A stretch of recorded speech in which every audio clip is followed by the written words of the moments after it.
আমার প্রিয় শিক্ষার্থী বন্ধুরা, তোমাদের সকলকে স্বাগত জানাই। আশা করছি সকলে খুব ভালো আছো। আজকের এই ভিডিওতে আমি দশম শ্রেণীর 50 নম্বরে যে কম্পাইলেশন প্রশ্নগুলি দেওয়া হয়েছে তার ইতিহাস বিষয়ের উত্তরপত্র নিয়ে আলোচনা করব। দেখো, একের দাগের বলা হয়েছে ক স্তম্ভের সাথে খ স্তম্ভ মেলাও। ক স্তম্ভে রয়েছে ভাইসরয়, চৈত্র মেলা, জমিদার সভা, বেঙ্গল টেকনিক্যাল ইনস্টিটিউট। আর খ স্তম্ভে রয়েছে রাধাকান্ত দেব, তারকনাথ পালিত, লর্ড ক্যানিং, নবগোপাল মিত্র।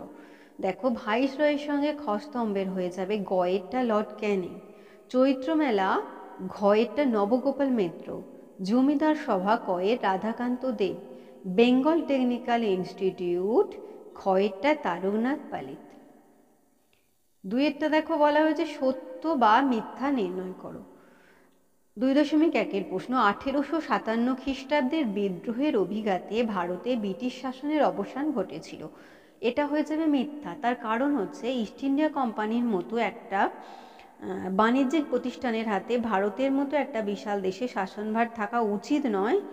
এটা বুঝতে পেরে 1858 পয়লা নভেম্বর মহারানী ভিক্টোরিয়া কী করেছিলেন? এক ঘোষণা মারফত স্বহস্তে ভারতের শাসনভার গ্রহণ করেছিলেন। তার মানে ব্রিটিশ শাসনের কিন্তু অবসান ঘটেনি, ইস্ট ইন্ডিয়া কোম্পানির শাসনের অবসান ঘটেছিল। তাহলে এটা হয়ে যাবে মিথ্যা। 2.2 প্রশ্ন দেখো, ভারত সভা গড়ে উঠেছিল দেশের জনগণকে বৃহত্তর রাজনৈতিক কর্মকাণ্ডে একজোট করার জন্য। এটা হয়ে যাবে সত্য। 2.3 প্রশ্ন দেখো, 1857 বিদ্রোহকে জাতীয়তাবাদীরা ভারতের স্বাধীনতা যুদ্ধ বলে আখ্যা দিয়েছেন, এটা ব্যাখ্যা করেছেন। এটা হয়ে যাবে সত্য। 2.4 প্রশ্ন, বর্তমান ভারত গ্রন্থে স্বামী বিবেকানন্দ শূদ্র জাগরণের কথা বলেছেন। এটা হয়ে যাবে সত্য।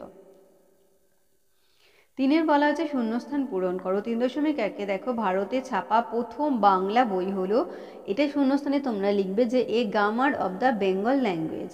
3.2 দেখো, Fort William college Serampore Baptist Mission প্রতিষ্ঠিত হয়েছিল ড্যাশ খ্রিস্টাব্দে। এটা হবে 1800 খ্রিস্টাব্দে। 3.3 প্রশ্ন দেখো, ঔপনিবেশিক ভারতে ড্যাশ প্রথম ভাইসরয় নিযুক্ত হন। এটা উত্তর হয়ে যাবে লর্ড ক্যানিং।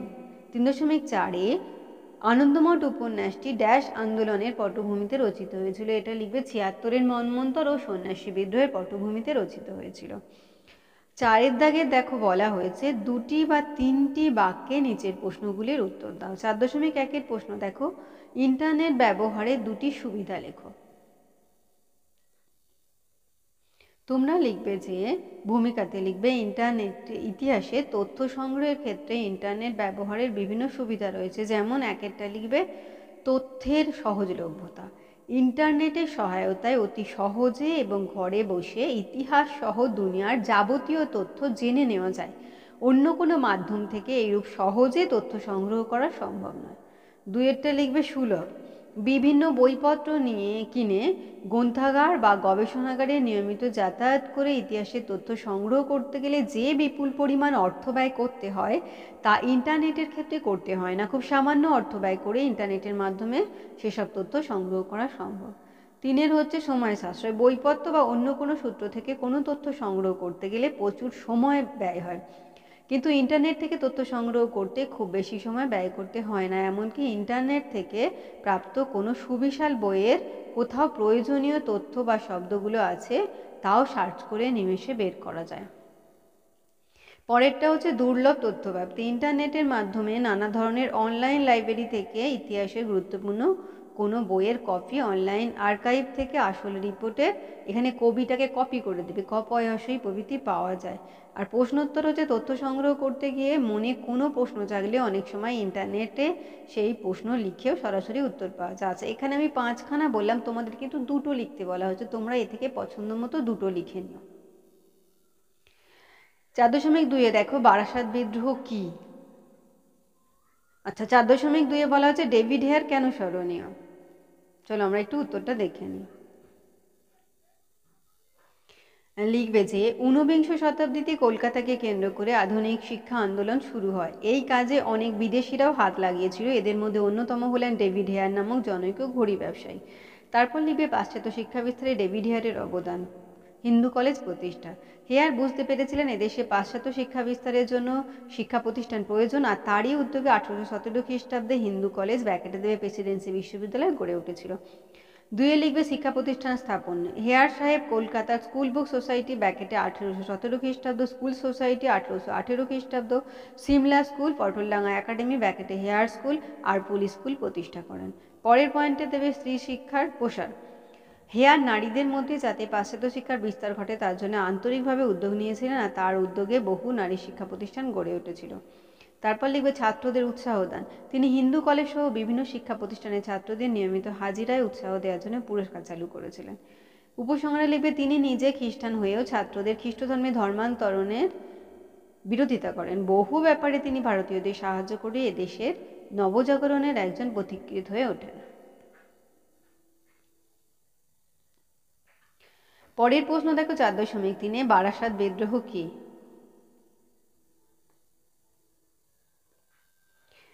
তোমরা লিখবে যে কোম্পানির শাসনে জর্জরিত হয়ে মীর নিসার আলী বা তিতুমির কৃষক সম্প্রদায়কে সংগঠিত করেন। সুদখোর মহাজন নীলকর জমিদারদের হাতে নির্যাতিত মুসলিমদের নিয়ে এক বিরাট সংগঠন গড়ে তোলেন। জমিদার কৃষ্ণদেব রায়ের সঙ্গে সংঘর্ষের পর তিতুমির বারাসাত বসিরহাটের বিস্তীর্ণ অঞ্চলে ইংরেজ রাজত্বের অবসান ঘোষণা করেন এবং বাদুড়িয়ার 10 কিলোমিটার দূরে নারকেলবেড়িয়া গ্রামে একটি বাঁশের কেল্লা তৈরি করে সেখানে তার সদর দপ্তর স্থাপন করেন। টাকি, গোবরডাঙ্গা প্রভৃতি স্থানে জমিদারদের কাছ থেকে কর দাবি করেন এবং নিজেকে স্বাধীন বাদশাহ বলে ঘোষণা করেন। এটি ইতিহাসে বারাসাত বিদ্রোহ নামে পরিচিত।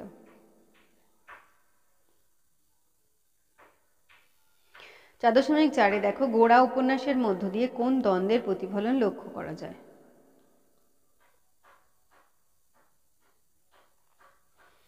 এখানে তোমরা লিখবে যে জাতীয়তাবোধে সিক্ত, দেশপ্রেমে অনুরক্ত এই শব্দগুলি যার মুখ দিয়ে গভীর অনুভূতির পরিপ্রেক্ষিতে উচ্চারিত হয়েছিল তিনি হলেন রবীন্দ্রনাথ ঠাকুরের গোড়া। উপন্যাসটিতে অসাম্প্রদায়িক আবহে ভারত আত্মার চিরন্তন বাণীর অনুরণন শোনা যায়। পয়েন্টে লিখবে যে জাতপাতের বিরোধিতা। জাতীয়তাবাদ ও দেশপ্রেমবোধ জাতপাতের গণ্ডিতে আবদ্ধ থাকতে পারে না। অসাম্প্রদায়িকতার আবহে জাতীয়তাবাদের যে বীজ লুকিয়ে আছে তা এই উপন্যাসের মধ্য দিয়ে ব্যক্ত হয়েছে। তারপর হিন্দু দর্শনে লিখবে যে ব্রাহ্ম সমাজের সঙ্গে হিন্দু সমাজের বিরোধের প্রশ্নে হিন্দু সমাজের ঔদার্য ও দর্শন উপন্যাসটির কিছু অংশে বর্ণনা করা হয়েছে। হিন্দু জাতীয়তাবাদের উন্মোচনে এর কিছু অবদান লক্ষণীয়। পরের পয়েন্টে লিখবে জাতীয়তাবাদ বৃদ্ধি। জাতীয়তাবাদ কী বা তার স্বরূপ কীরকম হতে পারে তা ব্যাখ্যা ও বর্ণনার মধ্য দিয়ে গোড়া উপন্যাসটি জাতীয়তাবাদের আদর্শ ভারতীয় সমাজের সামনে তুলে ধরেছেন। উপসংহারে লিখবে বিংশ শতাব্দীর গোড়ায় ভারতবর্ষে যখন বঙ্গভঙ্গের কারণে যুব সম্প্রদায়ের মধ্যে ব্রিটিশ বিরোধী ক্ষোভ জেগে উঠেছে সেই সময় রচিত এই উপন্যাসের মধ্যে দিয়ে রবীন্দ্রনাথ তরুণদের জাতীয়তাবোধে উদ্বুদ্ধ করতে চেয়েছিলেন। আমরা পরের প্রশ্ন যাব। দেখো এখানে 4.5 বলা হয়েছে গগনেন্দ্রনাথ ঠাকুর স্মরণীয় কেন? তোমরা প্রথমে ভূমিকাতে লিখবে যে গগনেন্দ্রনাথ ঠাকুর জোড়াসাগর ঠাকুর পরিবারে জন্মগ্রহণ করেছিলেন। তারপর লিখবে যে গগনেন্দ্রনাথের অঙ্কিত চিত্র। রবীন্দ্রনাথ তৎকালীন ভারতীয় ধনী ও অভিজাত সম্প্রদায়ের ক্রিয়াকলাপ নিয়ে নানা ব্যঙ্গচিত্র অঙ্কন করেন। তিনি চিত্রের মাধ্যমে সমাজের নানা বিষয় তুলে ধরতে চেয়েছিলেন। তিনি ব্যঙ্গচিত্রের মাধ্যমে ঔপনিবেশিক সমাজের তীব্র সমালোচনা করেছেন। তার ব্যঙ্গচিত্রগুলি অদ্ভুত লোক, বিরূপ বজ্র এবং নব হুল্লোড়ে প্রকাশিত হয়। তার ব্যঙ্গচিত্র সম্ভারকে দক্ষতায় ও মৌলিকতায় অতুলনীয় বলে শিল্প সমালোচকগণ মন্তব্য করেছেন। তার ব্যঙ্গচিত্রগুলির মধ্যে প্রধান হলো, এটা লিখবে 64,000 মানে মন্ত্রীদের প্রাপ্ত বেতন নিয়ে অঙ্কিত ব্যঙ্গচিত্র। 2 নম্বরে হচ্ছে মন্টেগু চেমসফোর্ড শাসন সংস্কারের সমালোচনা করে অঙ্কিত ব্যঙ্গচিত্র state funeral of H.E. Old Bangla.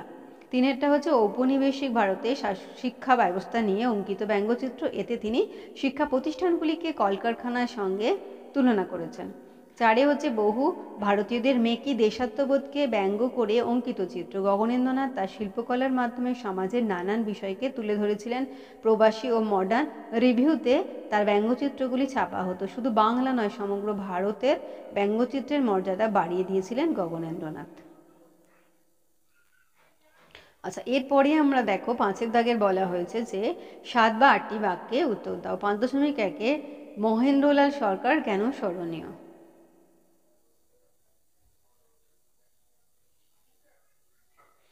এখানে লিখবে যে ভূমিকা। ঊনবিংশ শতাব্দীর দ্বিতীয়ার্ধে বাংলায় বিজ্ঞান চর্চার ক্ষেত্রে সর্বাপেক্ষা গুরুত্বপূর্ণ ব্যক্তিত্ব ছিলেন মহেন্দ্রলাল সরকার মহাশয়। পেশায় হোমিওপ্যাথি চিকিৎসক হলেও তিনি পূর্বে অ্যালোপ্যাথি চর্চা করতেন। তারপর লিখবে ডক্টর মহেন্দ্রলাল সরকারের ভূমিকা। ডক্টর মহেন্দ্রলাল ছিলেন বিজ্ঞান চর্চা ও যুক্তিবাদের পূর্ণ প্রদর্শক। 1860-এর দশকে তিনি বাঙালি জাতিকে অন্ধবিশ্বাসের পরিবর্তে যুক্তিবাদের পথে নিয়ে যেতে সচেষ্ট হন। তিনি এজন্য বৈজ্ঞানিক সংগঠনের প্রয়োজনীয়তা উপলব্ধি করেন। এটা মহেন্দ্রলাল মহাশয়ের ছবি। তারপর পয়েন্ট লিখবে বৈজ্ঞানিক সংগঠন। ডক্টর মহেন্দ্রলাল সরকারের প্রচেষ্টায় 1876 খ্রিস্টাব্দে 29শে জুলাই IACS প্রতিষ্ঠিত হয়, যা শুধু বাংলায় নয়, ভারতের সর্বপ্রথম বৈজ্ঞানিক সংগঠন। ডক্টর মহেন্দ্রলাল সরকার ছিলেন এর প্রথম ডিরেক্টর। এখানে বিজ্ঞানের বিভিন্ন শাখার জন্য স্বতন্ত্র বিভাগ চালু আছে। তারপর লিখবে বিজ্ঞান চর্চায় নারীদের যোগদান। এই প্রতিষ্ঠানে বিজ্ঞান চিন্তার বিকাশে আলোচনা সভা ডাকা হতো। ডক্টর সরকার নারীদের যুক্তিবাদ ও বৈজ্ঞানিক চেতনা বাড়াতে সচেষ্ট ছিলেন। তারই উদ্যোগে এই শিক্ষা প্রতিষ্ঠানে সরলা দেবী চৌধুরানী ছাত্রদের সঙ্গে একত্রে পাঠ গ্রহণের সুযোগ পান।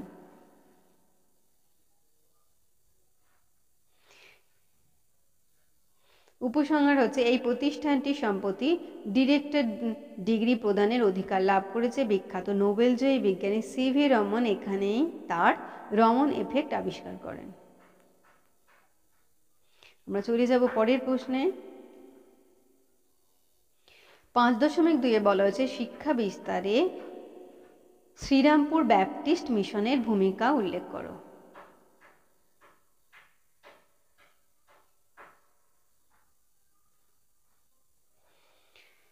তোমরা লিখবে যে বাংলায় ছাপাখানার বিকাশে এবং শিক্ষা বিস্তারে ব্যাপটিস্ট মিশনের ভূমিকা উল্লেখযোগ্য। 1800 খ্রিস্টাব্দে 10ই জানুয়ারি শ্রীরামপুর ত্রয়ী নামে পরিচিত মার্সম্যান ওয়ার্ড ও William Carey Serampore Baptist Mission প্রতিষ্ঠা করেন। এখানে তারা প্রথম কাঠের তৈরি মুদ্রণ যন্ত্র স্থাপন করেন। এর ফলে বাংলায় ছাপাখানার ইতিহাসে এক নতুন অধ্যায়ের সূচনা হয়।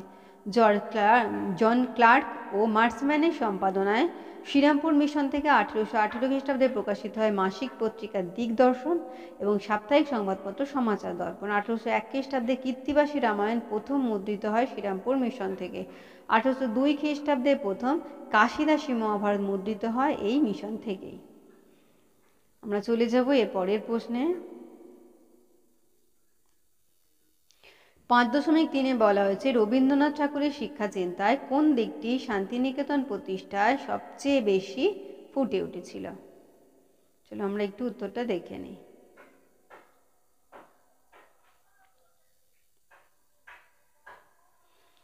তোমরা লিখবে যে ঔপনিবেশিক শিক্ষা ব্যবস্থার কঠোর সমালোচক রবীন্দ্রনাথ বিকল্প শিক্ষা দর্শন প্রয়োগের পক্ষপাতী ছিলেন। এই উদ্দেশ্যে তিনি শান্তিনিকেতনে ব্রহ্মচর্যাশ্রম প্রতিষ্ঠার পাশাপাশি জাতীয় শিক্ষা পরিষদের সঙ্গে যুক্ত হয়েছিলেন। তিনি 1906 খ্রিস্টাব্দে বঙ্গভঙ্গ বিরোধী আন্দোলনের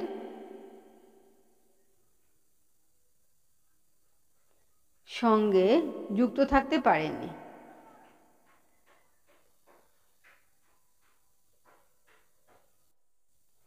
তার পরের পয়েন্টে লিখবে যে প্রকৃতি মানুষ ও শিক্ষার সমন্বয়ে রবীন্দ্রচিন্তা। লিখবে জ্ঞান ও বোধের সমন্বয়। রবীন্দ্রনাথ ঠাকুর মনে করেছিলেন ভারতীয় সভ্যতার শিকড় শহরে নয় বনে। ভারতীয় তপস্বীরা এই সভ্যতাকে পুষ্ট করেছেন তাদের জ্ঞান এবং বোধের সমন্বয়ে। এই জ্ঞান হলো মানুষকে বিচ্ছিন্ন হিসেবে না দেখে বিশ্ব প্রকৃতির অঙ্গ হিসেবে জানা। এই জানা কেবল বিজ্ঞানের জানা নয় বা কেবল বাইরে থেকে দেখে মানুষকে এই বিশ্ব প্রকৃতির অংশ বলে বোঝা নয়, বিশ্ব প্রকৃতির সঙ্গে নিজের যোগের বোধকে মানুষের মনে জাগ্রত করা। পরের পয়েন্টে লিখবে প্রকৃতি ও মানুষের সংযোগ স্থাপন। শান্তিনিকেতন, শ্রীনিকেতন শিক্ষাস্তত্র বা বিশ্বভারতীর মতো শিক্ষা প্রতিষ্ঠানগুলি গড়ে তোলার সময় রবীন্দ্রনাথের মনে প্রকৃতির সঙ্গে মানুষের সংযোগ স্থাপনের এই আকাঙ্ক্ষা কাজ করেছিল। আর এই কারণেই তিনি তার শিক্ষা ভাবনার প্রয়োগের জন্য কলকাতার মতো বড় শহরের পরিবর্তে নির্জন গ্রামকেই বেছে নিয়েছিলেন। কিন্তু ঔপনিবেশিক আমলে বস্তুবাদী চিন্তার পরিমণ্ডলের মধ্যে একটি স্বতন্ত্র মরুদ্যান বা দ্বীপের মতো অবস্থান বজায় রাখা শান্তিনিকেতনের পক্ষে দীর্ঘকাল সম্ভব ছিল না। পরের পয়েন্টে লিখবে যে শিক্ষা ভাবনার প্রাসঙ্গিকতা। রবীন্দ্রনাথের শিক্ষা ভাবনার প্রাসঙ্গিকতা ক্রমেই বেড়ে চলেছে। প্রকৃতিকে শিক্ষার মাধ্যম হিসেবে গ্রহণ করে রবীন্দ্রনাথ প্রকৃতির সঙ্গে নিবিড় যোগসূত্র স্থাপন করতে চেয়েছিলেন। মানুষ দীর্ঘকাল ধরে প্রকৃতিকে তার প্রয়োজনীয় সামগ্রীর যোগানদার বলে মনে করে আসছে। মাটি থেকে গাছ উপড়ে কয়লা বা ধাতু তুলে আমরা তৈরি করেছি বাসস্থান, প্রাসাদ আর মারণাস্ত্র। ইতিমধ্যে পরিবেশ ও প্রকৃতির অপূরণীয় ক্ষতি হয়েছে বলে পরিবেশ বিজ্ঞানীদের দাবি। পরের পয়েন্টে লিখবে বিকল্প শিক্ষার বিস্তার। 1901 খ্রিস্টাব্দে শান্তিনিকেতনে ব্রহ্মচর্য বিদ্যালয় স্থাপন করে রবীন্দ্রনাথ বিকল্প শিক্ষা বিস্তারের কাজ শুরু করেন। শহরকেন্দ্রিক শিক্ষার বিরোধী রবীন্দ্রনাথ এই বিদ্যালয় স্থাপন করেন। প্রকৃতির মধ্যে তপোবন আশ্রিত প্রাচীন আশ্রমিক শিক্ষা ব্যবস্থার ধারাকে পুনরুজ্জীবিত করে তোলার ইচ্ছে তার ছিল। রবীন্দ্রনাথ জগদীশচন্দ্র বসুকে একটি চিঠিতে লেখেন তিনি শান্তিনিকেতনে একটি বিদ্যালয় খুলতে চান, যেখানে বিলাসিতা থাকবে না, ধনী দরিদ্র কঠিন ব্রহ্মচর্যে দীক্ষিত হবে। উপসংহারে লিখবে পরিশেষে বলা যায় যে মানুষ যদি নিজেকে একটা বিচ্ছিন্ন স্বার্থপর জীব বলে ভাবে, তাহলে তাকে প্রকৃতি ও পরিবেশের ক্ষতি করা থেকে আটকানো সম্ভব নয়। মানুষ যে প্রকৃতির অংশ, এই বোধই তাকে প্রকৃতির এবং তার নিজের প্রতি যত্নশীল হতে শেখাবে। তাই রবীন্দ্রনাথের শিক্ষা ভাবনাকে অত্যন্ত গুরুত্ব দিয়ে আমাদের বিবেচনা করা দরকার। আমরা পরের প্রশ্নে চলে যাব। দেখো পরের প্রশ্ন বলা হয়েছে 5.4 ভারত মাতা চিত্রটি কিভাবে ভারতের জাতীয়তাবাদী আন্দোলনের প্রতীকে পরিণত হয়েছিল। আমরা একটু উত্তরটা দেখে নিই।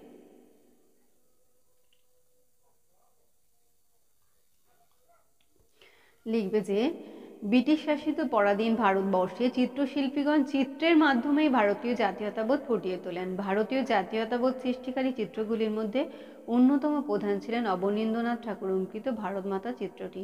জাতীয়তাবাদী ভাবধারায় উদ্বুদ্ধ অবনীন্দ্রনাথ ঠাকুর ভারত মাতা চিত্রটির মাধ্যমে 20 শতকে জাতীয়তাবাদী চেতনার প্রসার ঘটান।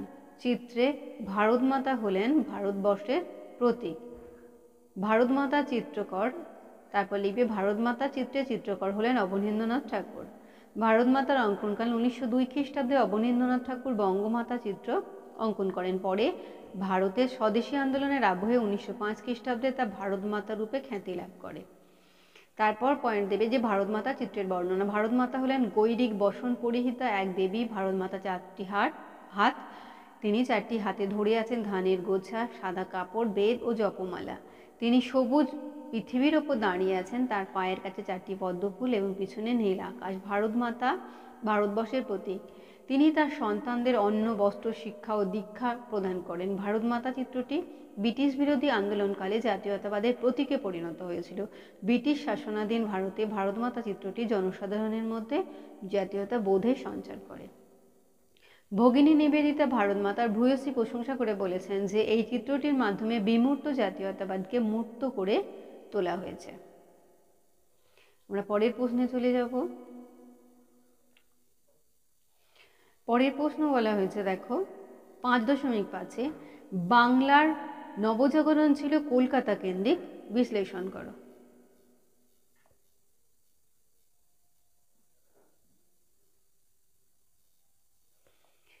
তোমরা লিখবে যে 19বিংশ শতকে বাংলায় নবজাগরণ ঘটেছিল, আর 19 শতকে বাংলায় নবজাগরণ ঘটার প্রধান কারণ ছিল বাংলাতেই প্রথম ব্রিটিশ ইস্ট ইন্ডিয়া কোম্পানির শাসন প্রতিষ্ঠিত হয়েছিল। বাংলার কলকাতা ছিল ব্রিটিশ ইস্ট ইন্ডিয়া কোম্পানির রাজধানী ও পাশ্চাত্য শিক্ষার কেন্দ্র। একদল বাঙালি এই পাশ্চাত্য শিক্ষা সংস্কৃতির সংস্পর্শে এসে পাশ্চাত্যের যুক্তিবাদ, মানবতাবাদ, উদারতা, জ্ঞান বিজ্ঞান প্রভৃতির সঙ্গে সুপরিচিত হয়েছিলেন। তারা বাংলায় পাশ্চাত্য শিক্ষা ও বিজ্ঞান চর্চার প্রসার, সমাজ সংস্কার, সাহিত্য রচনা ও শিল্প চর্চায় আত্মনিয়োগ করেছিলেন। তাদেরই প্রচেষ্টার ফল ছিল 19 শতকের বাংলার নবজাগরণ। তারপর লিখবে বাংলা নবজাগরণের বৈশিষ্ট্য। 19 শতকের বাংলা নবজাগরণের প্রধান প্রধান বৈশিষ্ট্যগুলি হলো উচ্চ শ্রেণীর জাগরণ। 19 শতকের বাংলায় নবজাগরণ উচ্চশিক্ষিত ও সমাজে তথাকথিত উঁচু শ্রেণীর মধ্যে সীমাবদ্ধ ছিল। এই সম্প্রদায় ছিল মূলত পাশ্চাত্য শিক্ষায় শিক্ষিত। এই সম্প্রদায়কে অনেকে মধ্যবিত্ত ভদ্রলোক বলে অভিহিত করেন, আর এই কারণে অধ্যাপক অনিল শীল 19 শতকের বাংলা নবজাগরণকে এলিটিস্ট আন্দোলন বলে অভিহিত করেছেন। তারপরে লিখবে শহর কেন্দ্রিক জাগরণ। 19 শতকের বাংলা নবজাগরণ ছিল মূলত শহর কেন্দ্রিক, বিশেষত কলকাতা কেন্দ্রিক।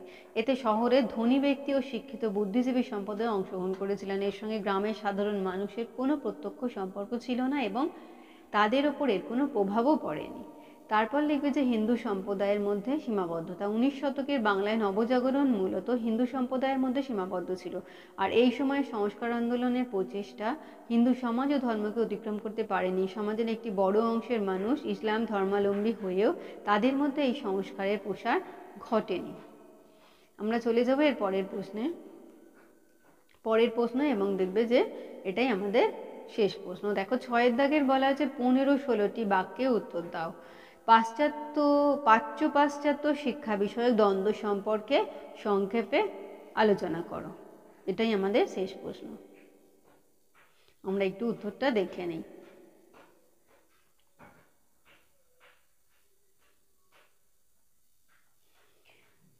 তোমরা লিখবে যে ভূমিকাতে 18 শতকের শেষ ও 19 শতকের গোড়ার দিকে কলকাতা ও মফস্বল শহরে বেসরকারি উদ্যোগে ইংরেজি স্কুল প্রতিষ্ঠিত হয়। দেশীয় শিক্ষার ধারাও সংস্কৃত, আরবি, ফার্সি ব্র্যাকেটে দেবে প্রচলিত ছিল সেই সময়। 1813 খ্রিস্টাব্দে সনদ আইনে এদেশে শিক্ষার জন্য বার্ষিক 1 লক্ষ টাকা বরাদ্দ হয়, আর দেশীয় শিক্ষার জন্য প্রাচ্যবাদীরা এবং ইংরেজি শিক্ষার জন্য পাশ্চাত্যবাদীরা এই টাকা দাবি করলে প্রাচ্য পাশ্চাত্য দ্বন্দ্বের সৃষ্টি হয়। শেষ পর্যন্ত পাশ্চাত্যবাদীরাই জয়ী হয়। কারণে লিখবে যে 1813 খ্রিস্টাব্দের সনদ আইন। বাংলাদেশে ইংরেজ রাজত্ব প্রতিষ্ঠিত হওয়ার পর ইংরেজরা এদেশীয় সংস্কৃতি ও সভ্যতায় হস্তক্ষেপ করতে চায়নি। পরে এদেশীয়দের কুসংস্কার ও ধর্মান্ধতা দূর করার জন্য খ্রিস্ট ধর্ম ও জনহিতবাদের ভিত্তিতে শিক্ষা বিস্তারের দাবি ওঠে।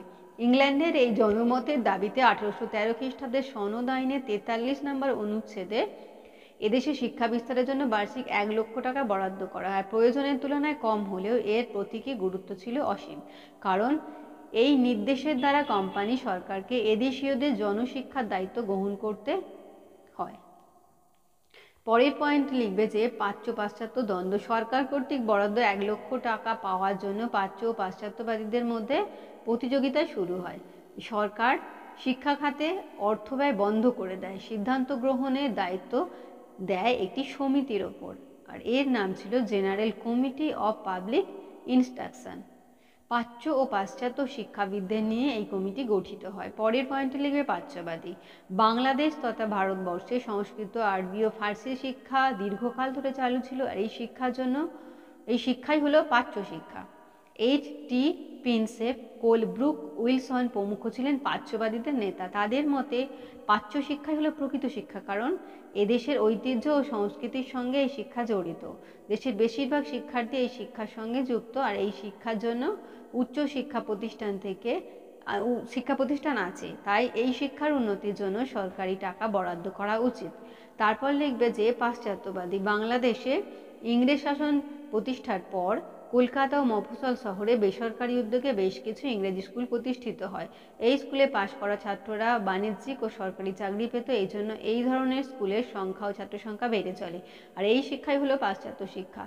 ট্রেভেলিয়ান, আলেকজান্ডার ড্রাফ, স্যান্ডার্স প্রমুখ ছিলেন পাশ্চাত্যবাদী নেতা। তাদের মতে ইংরেজি ভাষা হলো আন্তর্জাতিক ভাষা। এই ভাষায় রচিত সাহিত্য অতি সমৃদ্ধ এবং তা ছাত্রদের চাকরি পাওয়ার উপযোগী। ভবিষ্যতে এই ভাষা এদেশের আঞ্চলিক ভাষাগুলিকে সমৃদ্ধ করবে, তাই ইংরেজি শিক্ষার জন্য সরকারি টাকা বরাদ্দ করা উচিত।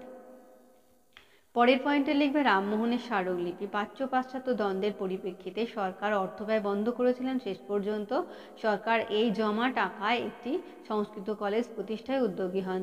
তখন রাজা রামমোহন রায় বড়লাট লর্ড আর্মহার্স্টকে একটি পত্র লেখেন। এই পত্রটিকে স্মারকলিপি বলা হয়। এই স্মারকলিপিতে সংস্কৃত শিক্ষার পরিবর্তে ইংল্যান্ডের মতো আধুনিক শিক্ষা ভারতে চালু করার কথা বলা হয়। তারপর লিখবে পরিণতি। রাজা রামমোহন রায় শিক্ষিত ভারতীয়দের প্রতিনিধি ছিলেন, তাই সরকার এই মতকে গুরুত্ব দেয়। বড়লাট লর্ড উইলিয়াম বেন্টিং এর আইনসভার সদস্য স্যার থমাস ব্যাবিংটন মেকলে 1835 খ্রিস্টাব্দে 2রা ফেব্রুয়ারি ব্যঙ্গ, বিদ্রুপ ও শ্লেষ সহ এক মন্তব্য প্রকাশ করেন, যা মেকলে মিনিটস নামে পরিচিত। তিনি বলেন, ইউরোপের একটি ভালো লাইব্রেরির এক তাক বই সমগ্র প্রাচ্য সাহিত্যের থেকে মূল্যবান। তার বাগ্মিতা ও যুক্তির দ্বারা বেন্টিং প্রভাবিত হন। তিনি 1835 খ্রিস্টাব্দের 7ই মার্চ পাশ্চাত্য শিক্ষাকে সরকারি শিক্ষানীতি হিসেবে গ্রহণ করেন। এরপর ভারতে পাশ্চাত্য শিক্ষা চালু হয়, প্রাচ্য পাশ্চাত্য দ্বন্দ্বের অবসান ঘটে, সরকারি ক্ষেত্রে ফার্সি ভাষার পরিবর্তে ইংরেজি ভাষার ব্যবহার চালু হয়। আশা করছি সকলে বুঝতে পেরেছো। আর এতক্ষণ ধৈর্য ধরে ভিডিওটি দেখার জন্য সকলকে অসংখ্য ধন্যবাদ জানাই। আর ভালো লাগলে লাইক করো, কমেন্ট করো, বন্ধুদের মধ্যে শেয়ার করো। আর আগামী দিনে নতুন নতুন ক্লাসগুলো পাওয়ার জন্য অবশ্যই চ্যানেলটিকে সাবস্ক্রাইব করে নিও। আর সকলে খুব ভালো থেকো।